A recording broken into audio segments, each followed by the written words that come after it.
यहाँ सब कुछ अपने मतलब से चलता है। अगर माल तुम्हारे पास है तो माल तुम्हारा खाएंगे, और हुआ जो खत्म दोस्तों, कोई नजर नहीं आएंगे, क्योंकि सब दौलत का मोल होता है।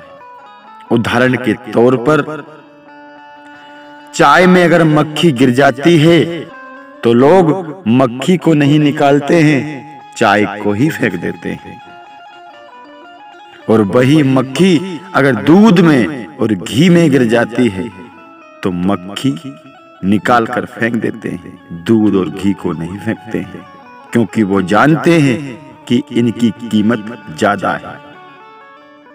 बात को समझें और सुनें कि जिस व्यक्ति के पास धन है उसकी कोई बदनामी होती हो, उसका कोई किसी भी कारण से कलंक लगता हो, पैसे वाले लोग पर लगे हुए कलंक को हम दबा देते हैं, और गरीब की बदनामी करने के लिए लोग नौ हाथ उछलते हैं, क्योंकि उसके पीछे बोलने वाला कोई नहीं होता है। लेकिन भगवान सब देखते हैं, वह सब परख करते हैं, कौन कैसी बात कर रहा है, कौन कैसा सोच रहा है, कौन किसको नीचा झुका रहा है, कौन किसका अपमान कर रहा है, कौन किसकी मदद कर रहा है। जिंदगी में जिसकी कीमत है लोग उसके हैं, गरीब का कोई नहीं है।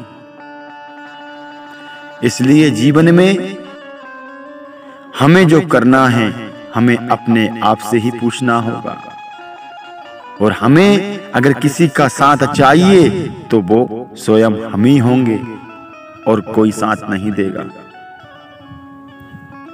वही लोग कुछ कर सकते हैं जो ठोकर खाते हैं और ठोकर खाकर रास्ते से पत्थर हटा देते हैं, वो बार बार ठोकर नहीं खाते हैं।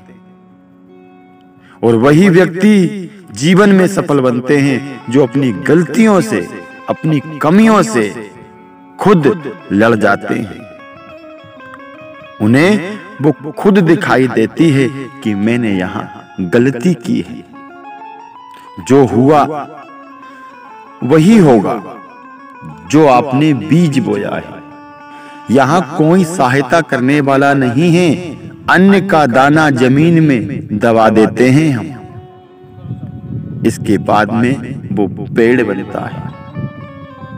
तो ऐसा ही जीवन हमारा है, हमें कुछ करना होगा तो हमें सबसे दबना होगा, झुकना होगा। जीवन में सफल जभी बनेंगे कि तब हम झुकेंगे, लेकिन उनके सामने नहीं जिनसे हमें ज्ञान नहीं मिले, जिनसे हमें सत्गुण नहीं मिले, जिनसे हमें अच्छी शिक्षा नहीं मिले, जिनसे हमें प्रेम नहीं मिले, उनके सामने नहीं झुकना।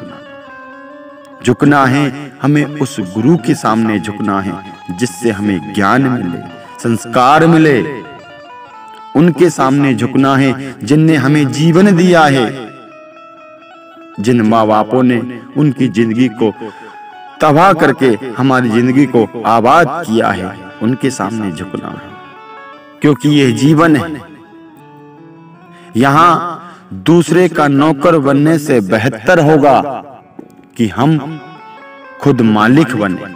मालिक छोटा हो बड़ा हो ये बात नहीं है, क्योंकि पतंग दूसरे व्यक्ति के उंगलियों के इशारे पर नाचती है, और वही पेड़ को देख लो। पेड़ जब जमीन में से निकलता है तो पहले अपनी जड़ बना लेता है, धीरे धीरे कर बड़ा हो जाता है, और पेड़ जब बड़ा हो जाता है तो वो खुद के ऊपर निर्भर हो जाता है, वो दूसरे के इशारे पर नहीं नाचता है। तो जीवन में यह बात याद रखना कि हमें जो करना है हम ही करेंगे और कोई नहीं करेगा। भगवान सिर्फ आपकी सहायता करेंगे अगर आपका सत्य कर्म है तो।